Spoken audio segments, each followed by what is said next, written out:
नमस्कार, news nation के digital platform पर आपका स्वागत है। मैं हूं पंकज मिश्रा। आज हम बात करेंगे महाराष्ट्र के उप मुख्यमंत्री अजीत पवार को लेकर। महाराष्ट्र में विधानसभा चुनाव की तैयारियां शुरू हो चुकी है। हर पार्टी, हर दल अपनी तरफ से जोर शोर से विधानसभा चुनाव की तैयारियों में लग गया है। एक तरफ महाविकास आघाड़ी है और एक तरफ महायुति।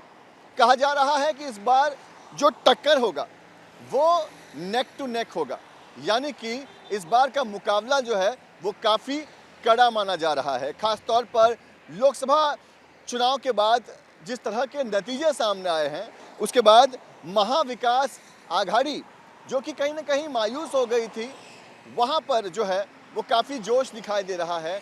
और यही वजह है कि इस बार का मुकाबला महाराष्ट्र का खास तौर पर काफ़ी टक्कर का माना जा रहा है, महाराष्ट्र विधानसभा चुनाव का। लेकिन इस बीच अजीत पवार को लेकर एक असमंजस बना हुआ है। लगातार बातें हो रही है कि क्या विधानसभा चुनाव तक अजीत पवार महायुति का हिस्सा रहेंगे।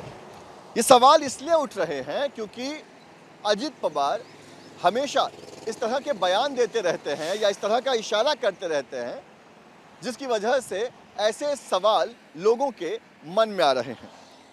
अब जो सबसे बड़ा एक बयान, एक इशारा अजीत पवार की तरफ से आया है, वो ये है कि अजीत पवार ने अपने एक बयान में, अपने एक स्पीच के दौरान राहुल गांधी का समर्थन कर दिया।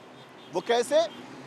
आप बता दें कि राहुल गांधी ने यूएस में आरक्षण को लेकर जो बयान दिया था, उसकी आलोचना देश भर में हो रही थी। हर कोई उस बयान के खिलाफ था। लेकिन महाराष्ट्र में शिंदे गुट के एक नेता संजय गायकवाड़ ने यह कह दिया कि जो कोई राहुल गांधी का जीभ काट कर लाएगा उसे वो 11 लाख रुपया इनाम देंगे। और संजय गायकवाड़ के इसी बयान पर अजीत पवार भड़क गए। अजीत पवार ने कहा कि ऐसी भाषा का उपयोग नहीं करना चाहिए, चाहे कोई भी हो, उसे भाषा का मर्यादा नहीं भूलना चाहिए।